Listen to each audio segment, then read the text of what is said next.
So in this first section, we have laid out the components of the landing page of the platform.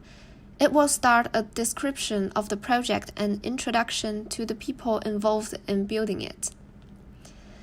It will start with a brief introduction to North Braddock Residents for Our Future, which is a grassroots group of residents organized to promote community health and clean air and fight unconventional gas, as well as a short introduction to everyone in our group and the class. Finally, we also had many conversations with North Braddock and Braddock residents, and their input has been invaluable. Here we would like to express our gratitude for the attention and efforts that they put into this project. We will also include a short section on the historical context of Braddock and North Braddock communities using a timeline, which in the final version will be made more interactive. We want to use this timeline not only to document the region's urban, economic, and demographic changes, but also to show instances of community agency and resistance. This story starts approximately 12,000 years ago.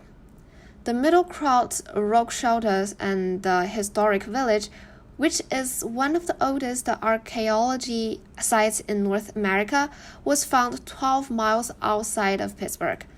After centuries of residing in the greater Pittsburgh area, the Monongahela people began to leave the region in the 1700s, driven most likely by the colonialism and the European diseases. The immigration to this area mixed the cultures in Pittsburgh. Braddock was also the site of the Battle of the Monongahela during the 1750s. The beginning of coal mining started in 1760. However, between 1750 to 1850, the primary economy before industry for Braddock was agriculture and the trade. In 1845, the Great Fire in Pittsburgh was a great loss but a stimulation to the industrial boom. In 1873, Andrew Carnegie established the Edgar Thomson Works, which was the first steel industry in Pittsburgh. During the period between around 1880 to 1920, the population increased by 500%. Also, after the renovation of Edgar Thomson Mill in 1913, Braddock is said to have had its golden age, when the population and the economy were both booming.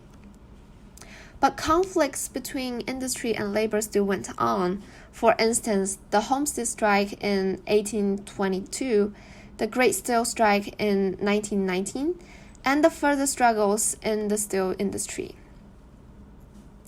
After the 1930s, Black community and the other vulnerable residents also struggled with the effects of redlining and flooding. After a large influx of African American immigrations to Braddock for work, Braddock reached its peak population during the post-war period. And after this, the steel industry collapsed beginning in the late 1960s. Allegheny County reached its high unemployment rate in 1985, and the population kept decreasing. In 2010, UPMC Braddock Hospital closed, and people here protested against the decision. In 2014, the area met a new challenge, which is the first fracking proposal happening on the Granville Golf Club in North Braddock. After years of confronting the rights of the residents, the fracking proposal was cancelled and not checked again. The detailed stories about North Braddock Residents for Our Future will be introduced by E in the following sections.